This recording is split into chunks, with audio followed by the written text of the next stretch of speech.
नमस्कार, आप देख रहे हैं ग्लोबल न्यूज सर्विस कानपुर। आज कानपुर दक्षिण के बर्रा विश्व बैंक स्थित विवेकानंद पब्लिक इंटर कॉलेज के प्रांगण में पंडित बालकृष्ण मिश्र शोध संस्थान की कानपुर इकाई के तत्वावधान में एक विशेष विचार गोष्ठी का आयोजन हुआ। विषय था संस्कार और स्वतंत्रता एक संतुलन। इस गोष्ठी में साहित्यकारों, शिक्षाविदों, कवियत्रियों और बुद्धिजीवियों ने भाग लेकर आधुनिक समाज में संस्कार और स्वतंत्रता के बीच गंभीर संतुलन की आवश्यकता पर अपने विचार रखे। अध्यक्षता कर रही सुप्रसिद्ध साहित्यकार श्रीमती शैलजा शुक्ला मीतू ने कहा कि संस्कार और स्वतंत्रता का संतुलन युवा वर्ग और दाम्पत्य जीवन के लिए अनिवार्य है। विषय प्रवर्तन करते हुए डॉक्टर प्रभा दीक्षित ने कहा कि संस्कार और स्वतंत्रता दोनों पूरक हैं, लेकिन स्वतंत्रता को अराजकता में बदलने से बचाने के लिए विवेक आवश्यक है। वहीं डॉक्टर सुषमा सिंह सेंगर ने संस्कारों का अनुशासन लड़के और लड़कियों दोनों पर समान रूप से लागू करने की बात कही। अन्य वक्ताओं में डॉक्टर दीप्ति सचान, डॉक्टर कनकलता गौर, श्रीमती रेणु चतुर्वेदी, श्रीमती मंजू मिश्रा, वीरेंद्र मिश्र तथा श्रीमती हेमा पटेल ने भी अपने विचार रखे। सभी ने इस बात पर जोर दिया कि संस्कार और स्वतंत्रता का संतुलन ही समाज को अनुशासित और प्रगतिशील बना सकता है। कार्यक्रम के अंत में एक काव्य गोष्ठी भी आयोजित हुई, जिसमें कवियों ने अपनी रचनाओं से श्रोताओं को मंत्रमुग्ध कर दिया। समारोह का समापन अरविंद शुक्ल के धन्यवाद ज्ञापन के साथ हुआ। संस्कार और स्वतंत्रता दोनों ही जीवन के आधार हैं। जब ये संतुलन में रहते हैं तभी समाज में अनुशासन, प्रेम और प्रगति संभव होती है। यही संदेश आज की इस गोष्ठी और काव्य संध्या ने हमें दिया। ग्लोबल न्यूज सर्विस कानपुर के लिए मैं डॉक्टर दीप कुमार शुक्ल, नमस्कार। क्या कार्यक्रम था? परिचर्चा थी संस्कार और स्वतंत्रता में संतुलन की आवश्यकता, इस पर एक परिचर्चा थी। ये विवेकानंद विद्यालय में हमने ये प्रांगण में रखा है। विवेकानंद विद्यालय के ये मेरे पूज्य पिताजी साहित्यकार थे, जिनको कि साहित्य भूषण और लोहिया सम्मान भी प्राप्त था। बहुत ही सहज व्यक्तित्व था उनका, बहुत आम लोगों की तरह से, और उन्होंने बहुत साहित्य समाज को दिया। धनंजय और जल समाधि के पूर्व, अनुभूतियों के घेरे और जटायु पर भाव पाखी, जल समाधि के पूर्व राम पर, इस तरह से बहुत सारा उनका साहित्य है, कुछ अप्रकाशित भी है। तो मैं आज का विषय संस्था के लिए कैसे इसलिए चुना कि साहित्यकार को समाज से, मेरे पिताजी भी कहते थे कि साहित्यकार को का मतलब है कि साहित्य मतलब समाज के हित के लिए सोचे।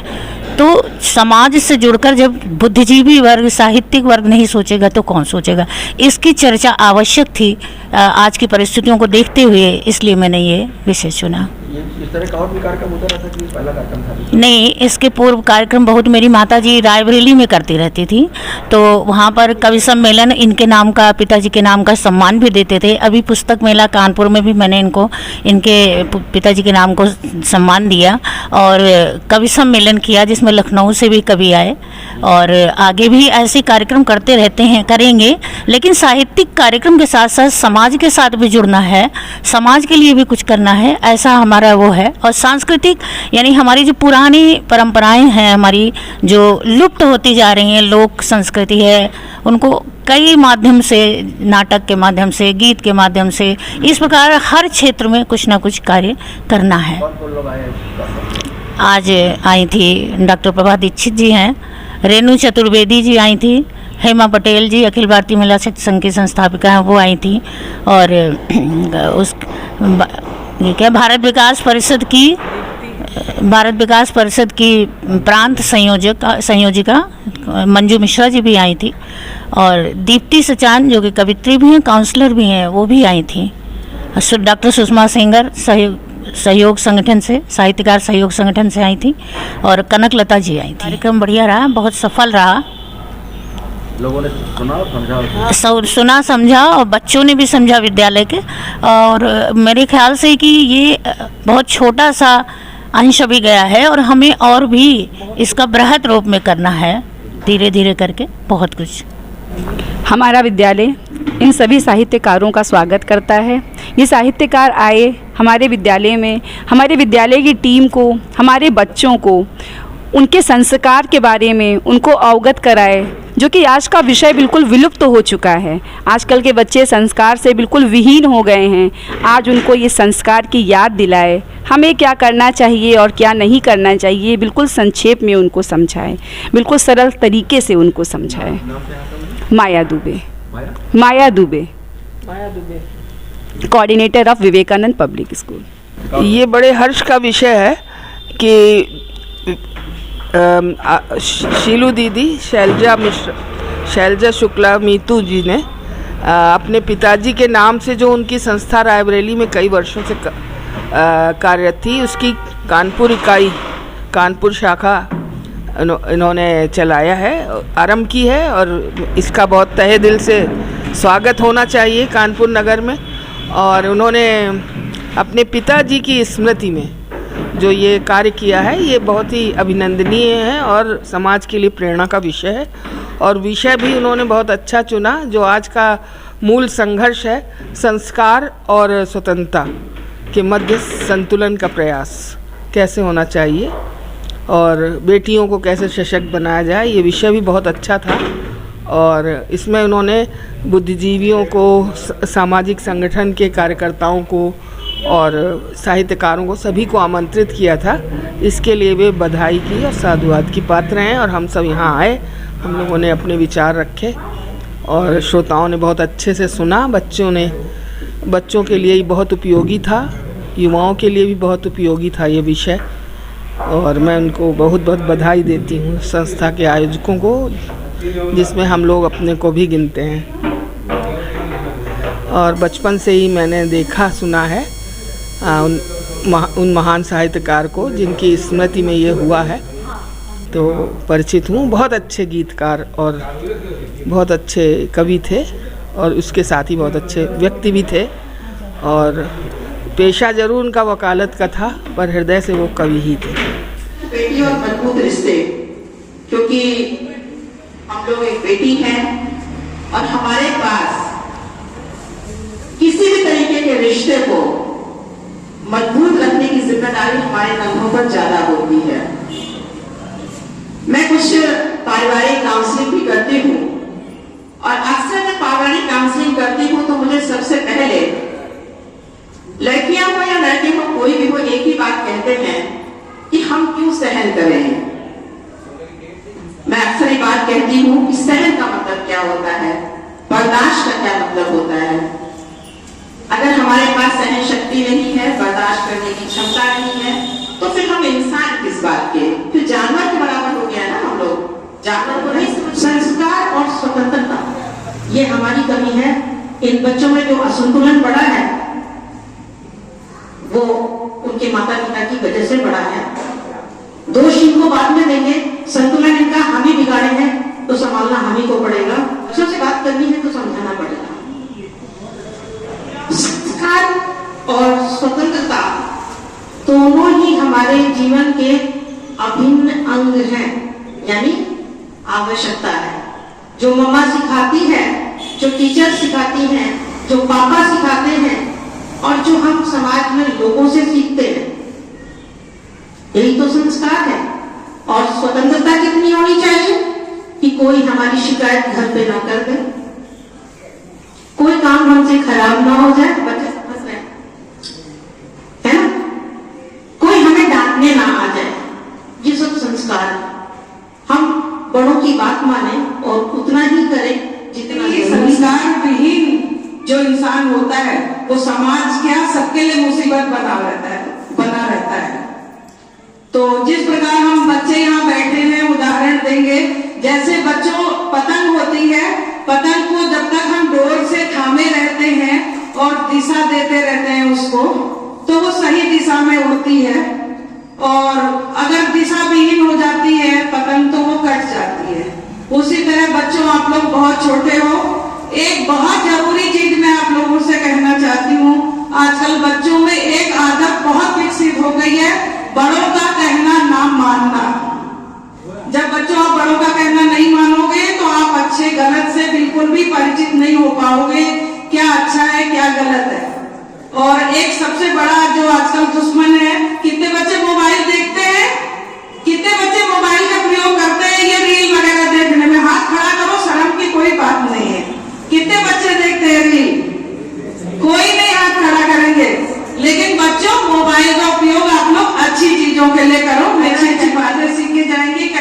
बहू बनेंगी। ठीक है, ऐसे ही आपकी घर में भाई की भाभी आएगी, उससे भी आप अच्छी उम्मीद करेंगी कि वो अच्छी तरीके से रहे। ठीक है, जैसा कि लड़कियां हमारे यहाँ आजकल जो कमाने वाली हैं, अधिकतर सब बच्चियां बड़े होकर पैरों पे खड़ी होती हैं, तो आर्थिक स्वतंत्रता को जीवन में गलत तरीके से वो लोग लेने लगते हैं कि हम स्वतंत्र हैं, कुछ भी गलत सही कर सकते हैं। तो बच्चों, गलत और सही के बीच में बहुत बारीक सी रेखा होती है, हम सबको उसका संस्कार होंगे तो हम मर्यादित भी रहेंगे। और ये संस्कार हमारे सर्वप्रथम माता पिता के माध्यम से मिलते हैं, गुरुजनों से मिलते हैं, और बाकी बचे हम अपने अच्छे विचारों के साथ साथ समाज से सीखते हैं और सीखना भी चाहिए। संस्कार चाहे वो बेटा हो चाहे बेटी हो, बेटी के अंदर अगर संस्कार है, उस संस्कार के माध्यम से मर्यादित होकर वो दो परिवारों को पाती है और दो परिवारों को बनाती है। इसलिए बेटियों को संस्कार में बांधा जाता है और उस संस्कार के बांधने से जो हमें स्वतंत्रता दी जाती है, माँ बाप सोचते हैं बेटी है हमसे बाहर कैसे भेजें, तो स्वतंत्रता का सही उपयोग होना चाहिए। जब हमारे पास होंगे तो हमारे पास स्वतंत्रता भी मिलेगी, माँ बाप देंगे, और उस स्वतंत्रता का हम सही उपयोग करके हम अपने लक्ष्य को पा सकेंगे। इसलिए संस्कारवान बनिए। मैथिली शरण गुप्त जी ने भी कहा है कि एक नहीं दो मात्राएं, नर से भारी नारी। लेकिन इसके साथ ही स्त्री के ऊपर कितना दोहरा भार आ चुका है, इसका कोई अंदाजा नहीं लगा पाता है। स्त्री को अपने जीवन में घर बाहर, स्त्री ने तो बाहरी क्षेत्र में पुरुष का सहयोग प्रारंभ किया है, और हर ऑफिस में, हर विद्यालय में स्त्रियां ही सीट पर बैठकर कार्य करती दिखाई भी देती हैं सबसे ज्यादा, और उन पर जिम्मेदारी भी ला दी जाती है और क्रेडिट उनको कम मिलता है। जबकि तो ये भेदभाव वाला समाज है, तो समाज को भी अपने संस्कार बदलने होंगे कि व्यक्ति के संस्कार और समाज के संस्कार नहीं बदलते हैं। लड़की बहुत अच्छी है, सब कुछ है, स्वतंत्रता का कोई दुरुपयोग नहीं कर रही, लेकिन अगर उसे बाध्य किया जाएगा तो वो कहाँ तक सहन करेगी, या तो वो टूट जाएगी या विद्रोही बनेगी, तो उसकी पर अत्याचार और बढ़ जाएगा। हर तरह की संभावना है, तो हमें पूरे समाज की मानसिकता पर ध्यान देना होगा। और अभी इस परिचर्चा को आगे बढ़ाते हुए मैं चाहती हूँ कि सुषमा जी अपने विचार व्यक्त करें। पहली बात तो ये सशक्त बेटी का मतलब ये है कि बेटी को जैसे ही बड़ी होती है उसको अच्छे बुरे के बारे में बताना। आपको स्कूल आने की स्वतंत्रता दी गई है, आप स्कूल आइए, पढ़िए। आपको लौटते हुए किसी दुकान में खड़े होने की स्वतंत्रता नहीं दी गई। स्वतंत्रता और स्वच्छंदता में अंतर करना सीखो कि हम कितने स्वतंत्र हो। बेटों को बोला गया कि आप स्कूल पढ़ने जाइए, लेकिन किसी चौराहे पे खड़े होके आप किसी गुमटी में मत खड़े होइए, आप पढ़िए और घर जाइए। उसके बाद घर में अपने माता पिता से यहाँ की जितनी दिनचर्या हुई है, बेटी भी बेटा भी दोनों अपनी मम्मी से बताएंगे। जब आप अपनी सब बात बताओगे तो उसमें वो बताएंगे कि आपने क्या अच्छा सीखा और क्या बुरा सीखा। कोई भी विद्यालय किसी भी बच्चे को कभी कोई गलत बात नहीं सिखाता। शुरू में यही होता है, वह शक्ति हमें तो दया निधे कर्तव्य मार्ग पर रख जाए। हम कर्तव्य मार्ग के लिए यहाँ आते हैं। कर्तव्य से मतलब यह है कि आपके घर में कोई गया है, कोई रिश्तेदार आया है, तो बेटे हो या बेटी हो, आप ट्रे में पानी रख के उसको देने जाइए। इसके लिए इंतजार मत करिए कि मम्मी कहेंगी या पापा कहेंगे। सबसे पहला संस्कार आप ये सीखिए, कोई आया नमस्ते करिए, उसको पानी दीजिए। पानी देने के लिए आपको किसी से पूछने की जरूरत नहीं, जो भी आता है प्यासा ही आता है। तो आज से लड़का और लड़की दोनों सशक्त का मतलब लड़की अगर कमिश्नर बनती है तो उसको रोटी बनाना भी आना चाहिए। लड़का अगर डीएम बनता है तो उसे भी मौके पे किचन में जाके चाय बनानी आनी चाहिए, क्योंकि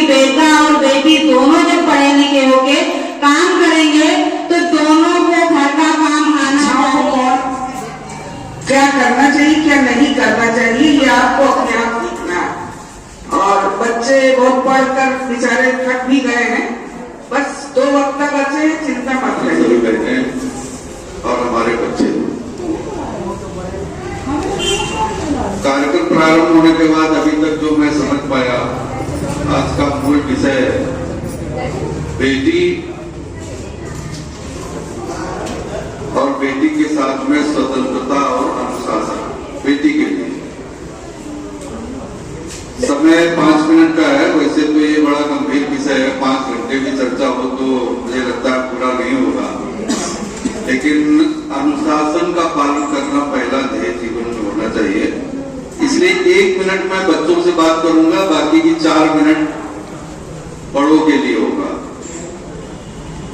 बच्चों से मुझे सिर्फ ये कहना है कि बेटा आप लोग जिस भी कक्षा में पढ़ रहे हैं, स्वाभाविक रूप से हम सभी के मन में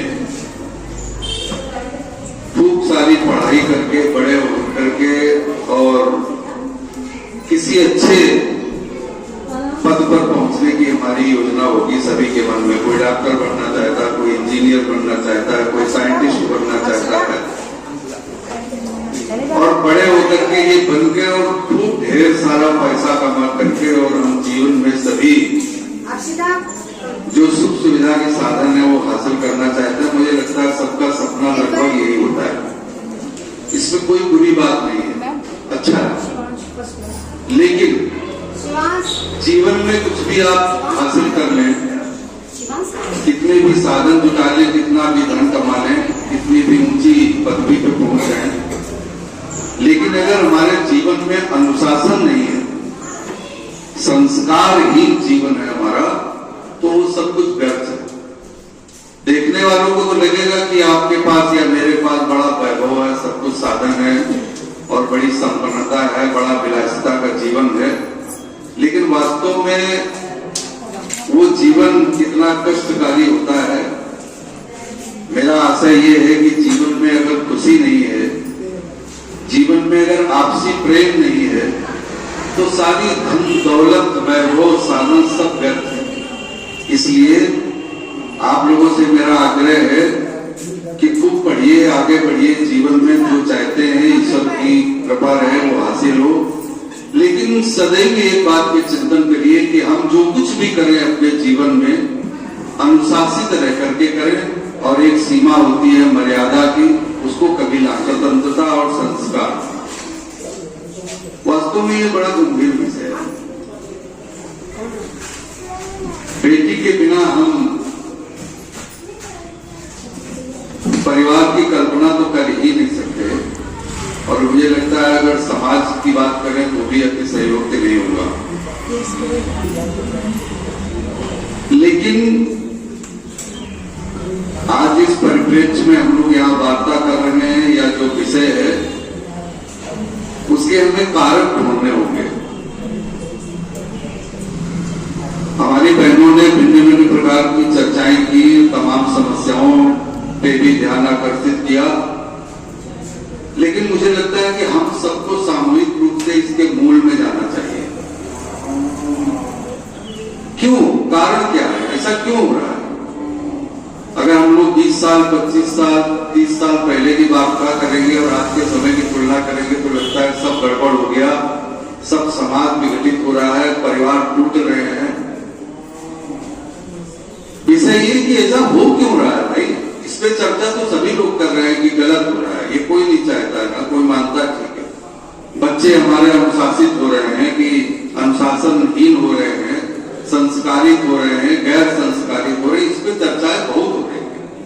सभी चाहते हैं कि हमारे बच्चे संस्कारित हों, अनुशासित हों, समाज में एक जिम्मेदार नागरिक की भूमिका निभाएं, लेकिन ऐसा होगा कब और क्यों नहीं हो रहा है?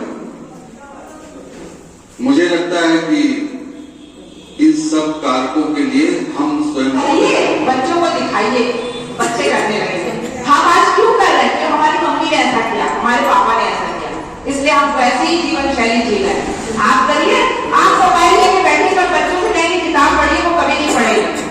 आप पढ़िए, वो पढ़ने लगेंगे। मेरे भी 2 बच्चे हैं, एक बेटा डॉक्टर है, बेटी एमएस किए हुए है। और मैंने भी आचरण, मेरे घर में कभी टीवी नहीं रहा, कभी टीवी नहीं रहा। मैं बच्चों के साथ पढ़ती थी, वो पढ़ते थे, मैं जब उठती थी वो उठते थे। कोई शादी नहीं, कहीं जाना नहीं, कोई रिश्तेदारी नहीं, कुछ भी नहीं। बच्चे वैसे संस्कार बन गए और आज भी संस्कारित है मेरे बच्चे, हमको लिए बिना कहीं नहीं जाते। तो ये ज्ञान देने का विषय है ही नहीं। और जहां तक रही बेटियों की बात, तो बेटियों को हमने पढ़ा दिया, उनको कमाने के लिए बोल दिया, सशक्त बना दिया, लेकिन एक सशक्त नारी के साथ डील कैसे करना है ये हमने समाज को नहीं सिखाया। वो समाज सीख ही नहीं पाया। समाज को केवल ये था कि मेरी बात सुनो, आप उनकी बात सुनो, आपको बताएंगे। तो बस मेरा यही कहना है कि आपने नारी को सशक्त बनाया, लेकिन उसके साथ कैसे रहना है, कैसे डील करना है, पूरे परिवार को उसको कैसे सहयोग देना।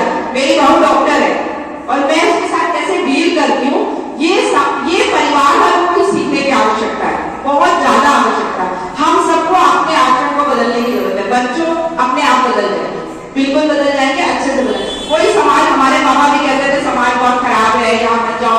समाज हर समय ऐसे ही रहता है, हम बदलेंगे, युग बदलेंगे। लेकिन इसको हमें रूढ़िग्रस्त नहीं बनाना चाहिए। संस्कार कि हम एक जीवन शैली थी, एक परिवेश था, उसमें जो उत्तम हमें लगा, आचरण का सर्वोत्तम रूप समझकर हमने उसे बनाया। लेकिन युग के अनुरूप जब परिस्थितियां बदलती हैं, देशकाल बदलता है, समय बदलता है, तो उसमें परिवर्तन भी अवश्यंभावी होता है। तो उसको हम अतिरिक्त स्वतंत्रता नहीं कह सकते। हम आज कोई चरमगाही युग को नहीं जी सकते। ये वैज्ञानिक युग है, इसमें एक वैज्ञानिक दृष्टिकोण की जरूरत है और बहुत अधिक रूढ़िवादी बनाने से काम नहीं चलेगा। किसी चीज को सख्ती से लादना एक कट्टरपन को जन्म देता है, उस कट्टरता को नहीं आना। मान लीजिए कोई बच्चा रात भर उसने परीक्षा की पढ़ाई की, तो वो सुबह 4 बजे ही सोया है, तो कैसे उठ जाएगा 4 बजे?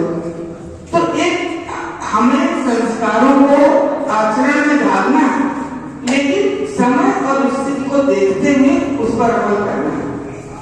कहीं से कोई 2 बजे रात को यदि हमारी बेटी, बहू, लड़का, लड़की कोई भी अगर आता है तो हम उससे 4 बजे तो उठने की उम्मीद नहीं करेंगे। 6 बजे भी उठ जाती तो बहुत बड़ी बात है। तो हमें स्थिति को भी समझना चाहिए, उसके अनुरूप आचरण करना चाहिए। ये भी एक महत्वपूर्ण है। जब हम संस्कार कहते तो बड़ी रूढ़िग्रस्तता वाली फीलिंग आने लगती, वो चीज नहीं आनी चाहिए। आज का समाज वैज्ञानिक युग है और भारतीय संस्कृति की सबसे बड़ी विशेषता है कि वो समय के अनुरूप उसने अपनी संस्कृति के जो सकारात्मक पहलू थे, पॉजिटिव पॉइंट्स थे, उसको उसने लिया और दूसरी संस्कृतियों के भी अच्छे पॉइंट्स को, अच्छे विचारों को, अच्छे सूत्रों को उसने अपने में आत्मसात कर लिया। इसीलिए इसको कहते हैं कि हमारी संस्कृति एक सामाजिक संस्कृति है। माने समाज में जैसे कुछ शब्दों को जोड़ के, जैसे सुंदर कमल कहना है तो सुकमल कह दिया तो वो सुंदर कमल हो गया।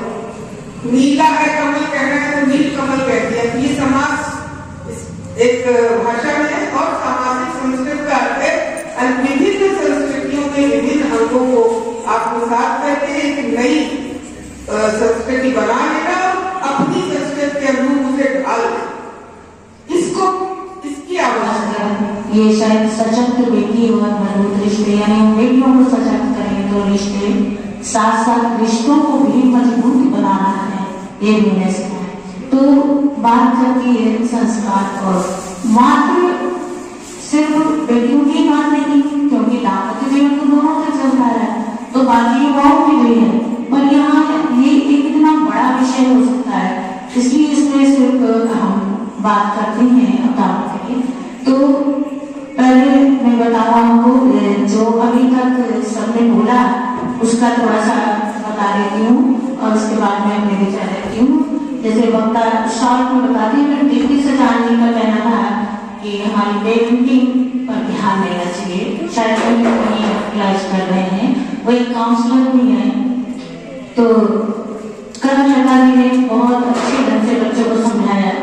कि हमारे अंदर इस चीज का भय होना चाहिए कि अगर घर में पता चला तो डांट पड़ेगी, या फिर ये करेंगे तो हमारे घर वालों को अच्छा नहीं लगेगा। इस बात का थोड़ा ध्यान रखना चाहिए। और ये भी मंजू मिश्रा ने संस्कार की और मर्यादा की बात की। स्वतंत्रता, हेमा मालिनी ने कहा स्वतंत्रता से आत्मविश्वास अवश्य बढ़ता है, पर स्वतंत्रता से का मतलब स्वच्छंदता नहीं है।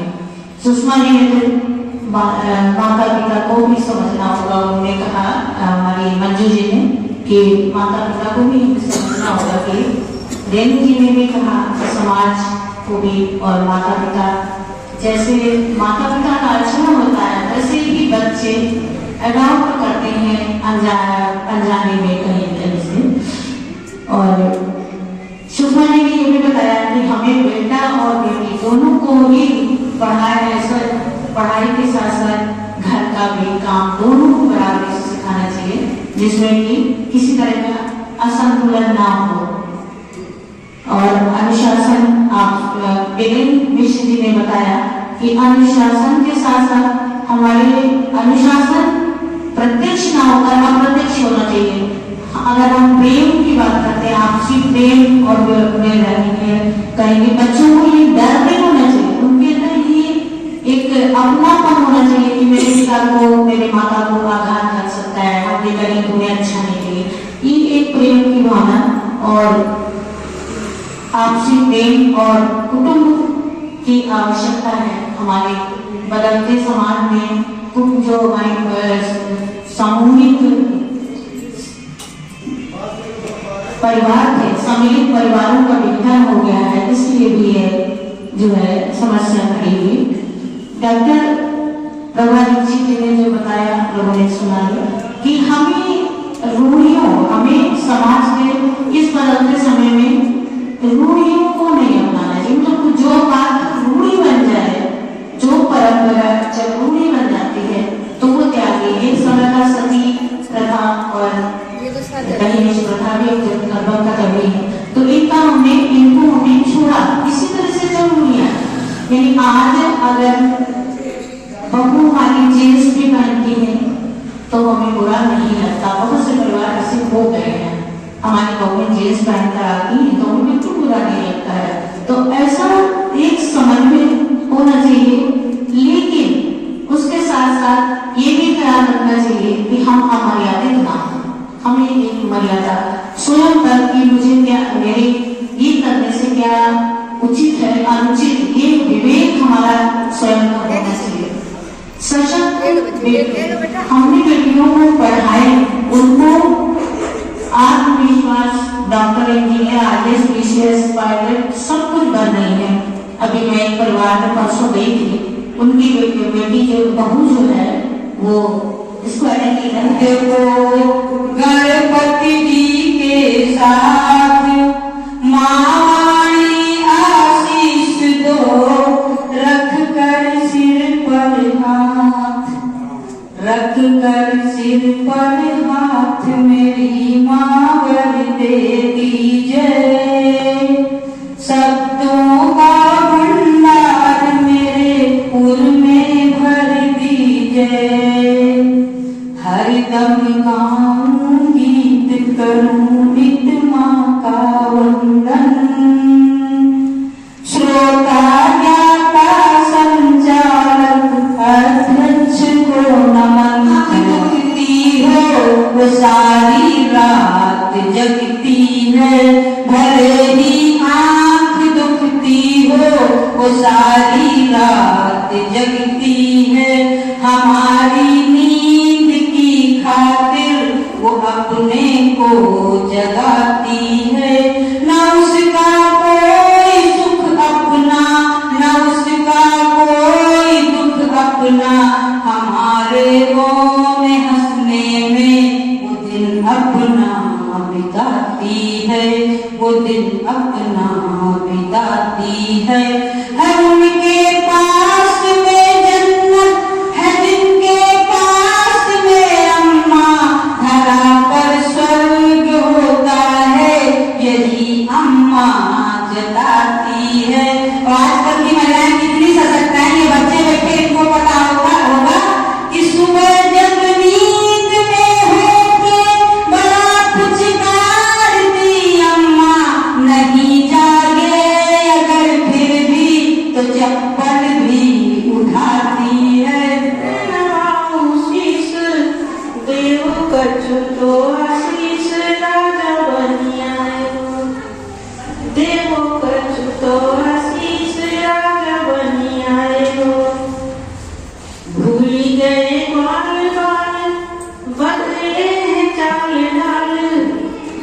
गए ग्वाल बाल, बदले हैं हाल चाल, नई सी है चाल ढाल, गाड़ी कहाँ बिछाए हो, नई सी है चाल ढाल, गाड़ी कहाँ बिछाए हो।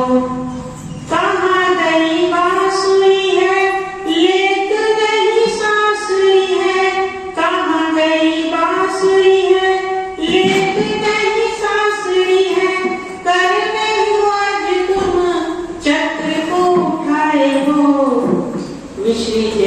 मिश्री और माखन सो मुख नासन हो गया, मिश्री और माखन सो मुख नासन हो गया, काहे नहीं मुस्कात बिरक चबाए हो, काहे नहीं मुस्कात बिरक चबाए हो। और शिकायत करती हैं कि अभी तुम्हारे सर पर मणि का मुकुट मुझे अच्छा नहीं लगता। निको ना लगत आज मणि को मुकुट मोए, निको ना लगत आज मणि को मुकुट मोए, धारी के मुकुट मोर घनश्याम आइए, राजमणि कोई पाएगा मिले को नहीं, राजमणि कोई पाएगा मिले को नहीं, ग्वाल बाल संग मेरे तुलसीदास जी ने एक बात लिखी थी, आज वो बिल्कुल सही है कि माता पिता बालक गुलामी उधर भय सोई जतन सिखावे। आज की शिक्षा आजादी के बाद जो शिक्षा का क्रम बना उसमें संस्कार समाप्त हो गए। हमारी जो शिक्षा थी वो आज की जो कोर्स था हमारी शिक्षा का वो पंडितों के बाद हो गया है और पंडितों ने उसको व्यवसाय बना दिया है। दो पंक्तियां हम वहीं से निकाल के देते हैं कि शिकारी है नजर उनकी जो डाले राम नामी है, शिकारी है नजर उनकी जो डाले राम नामी है, और पहन कर संत का चोला बने जो आज स्वामी है। सिखाते व्याग सबको है, स्वयं माया में जकड़े हैं, सिखाते व्याग सबको है, स्वयं माया में जकड़े हैं, बेचते वेद को निष्दिन धर्म की आड़ पकड़े हैं, बेचते वेद को निष्दिन धर्म की आड़ पकड़े हैं। उठे पाखंड से पर्दा बुलाती माँ भारती है, बुलाती माँ भक्ति है, बुलाती माँ भारती है, देश के मीरो बुलाती माँ भारती है। अब उसका परिणाम क्या हुआ कि जो पीढ़ी आ रही है हर तरफ व्यवसाय, हर चीज में व्यक्ति व्यवसाय ढूंढता है, अर्थ का साधन है। अगर कोई काम आपने किया है और उसमें अर्थ नहीं जुड़ा है तो आपको लोग बेवकूफ बता नहीं कर रहे, लोग पूछते हैं इसमें मिलता क्या है। तो आज उसी तरह से जो हमारा राजनीतिक परिकर है वो भी उसी में उलझता जा रहा है कि संभालो बाग ए फूलों हुआ बेईमान माली है, संभालो बाग ए फूलों हुआ बेईमान माली है, तुम्हारी गंध हुआ रस पर ही उसकी दृष्टि काली है। ये धवन कपड़े हैं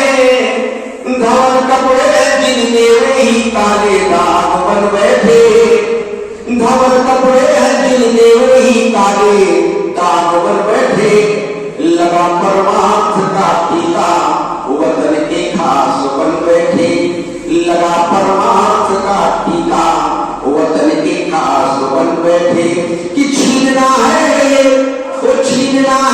वतन से बुलाती माँ भारती है, बुलाती माँ भारती है, बुलाती माँ भारती है। उठो ये देश के वीरों बुलाती माँ भारती है। चूंकि मैं रामलीला से जुड़ा हूँ, मैं थोड़ा सा मेरे तो उसमें कई प्रसंग आते हैं, चर्चा होती है व्यक्ति को बच्चों को माता की बात माननी चाहिए, तो ये प्रसंग अक्सर चल जाता है सम्मान के दौरान। एक सज्जन ने रामलीला का आयोजन कराया और उन्होंने शर्त रखी ये वाला प्रसंग जरूर होना चाहिए। हमने कहा अच्छी बात है, रामलीला तय हुई, उनके दरवाजे कलाकार को फिर कहा वो वाला प्रसंग जरूर होना चाहिए।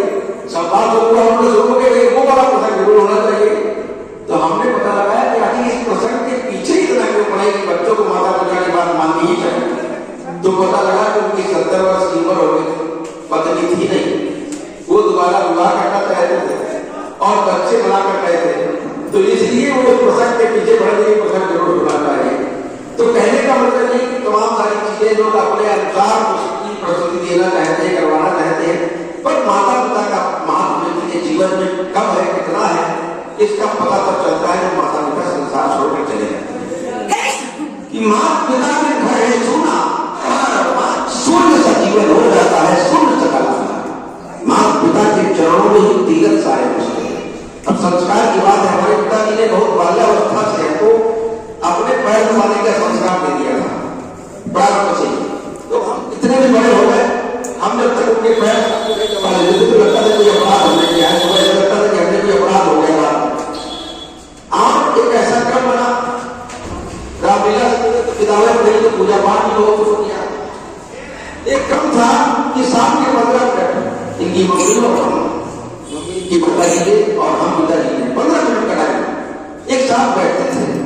तो उस एक साथ बैठने में 15 मिनट की सेवा में जो सुख शांति और जो आनंद मिलता था वो कभी 2 घंटे की पूजा में नहीं मिला। तो एक पंक्ति निकलती है कि माता पिता के चरणों में ये तीरथ सारे बसते हैं, ईश्वर की अनुभूति नहीं में यही देवता रहते हैं। पत्थर की मूर्त मत पूजो, पत्थर की मूर्त मत पूजो, जगता हर सत्कर्म नहीं में, धर्म नहीं में, कर्म नहीं में, जगता हर सत्कर्म नहीं, धर्म नहीं में, कर्म नहीं में, जीवन का मर्म नहीं में। कितना भी अपमान करो तुम, कितनी भी पीड़ा पहुंचाओ, कितना भी अपमान करो तुम, कितनी भी पीड़ा पहुंचाओ। आज मैं मैडम को धन्यवाद दूंगा कि आप अपने पिता को आप भी याद कर रहे हैं, इसलिए ये बहुत बड़ा काम है अपने आप में। कितना भी अपमान करो तुम, कितनी भी पीड़ा पहुंचाओ, कितना भी आहत कर डालो या फिर रोटी को तरसाओ, फिर भी सर्वस्व दाता दो वो है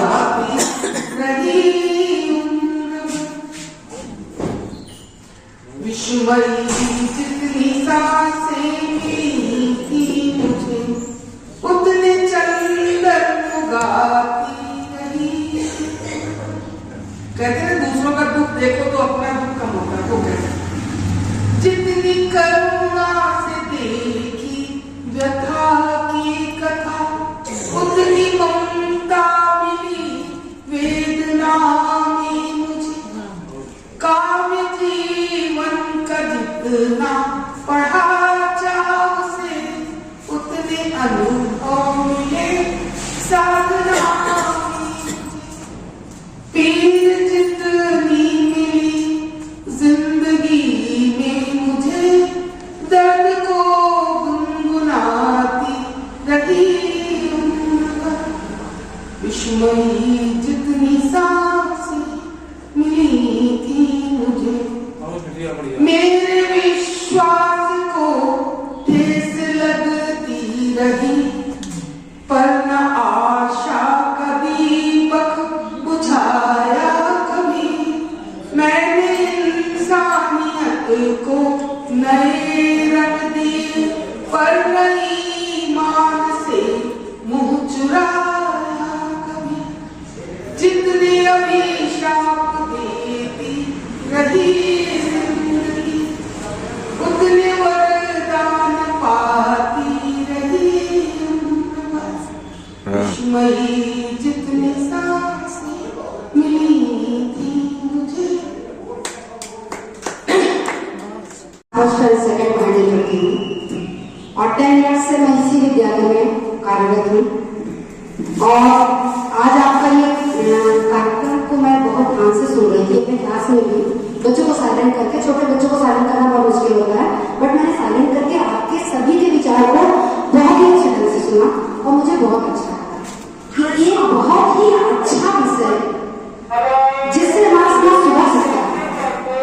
जो समाज में कुरीतियां फैल रही हैं उसका हम लोग समाधान निकाल सकते हैं। जो सब्जेक्ट आप लोगों ने आज बोला बहुत ही अच्छा लगा, बहुत अच्छा लगा। उसी पे मुझे अपने पिताजी, हमारे कवि हैं, एक लाइन की याद आती है। जीवन में उनका मार्गदर्शन हमारे लिए बहुत ही प्रेरणा छोड़ रहा है। बस एक लाइन ही मुझे याद आ गया, जो भी आप लोगों ने कहा, मैंने सुना, उसका आज मतलब मुझे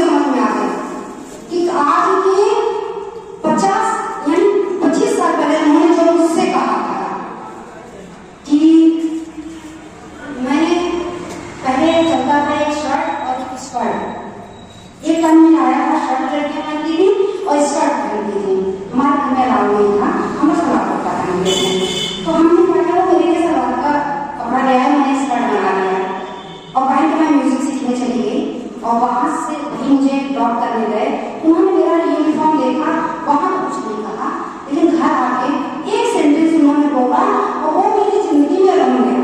उन्होंने कहा कि बेटा आधुनिक बनो लेकिन मर्यादा का उल्लंघन न करो। क्या कहा कि आधुनिक बनो लेकिन मर्यादा का उल्लंघन न करो। आपके पूरे कार्यक्रम की समीक्षा ही है। उन्होंने सहयोग देकर हम लोगों को अभिभूत किया। हम सभी धन्यवाद करते हैं। सभी जो विद्वान यहाँ पर उपस्थित थे, यानी अल्पकाल में ही एक पूर्ण की सूचना के द्वारा बुलाया गया और हमारे भाई हम उन सभी का भी धन्यवाद करते हैं। आशा करते हैं ऐसे ही आगे अन्य व्यवस्थित कार्यक्रमों में आने का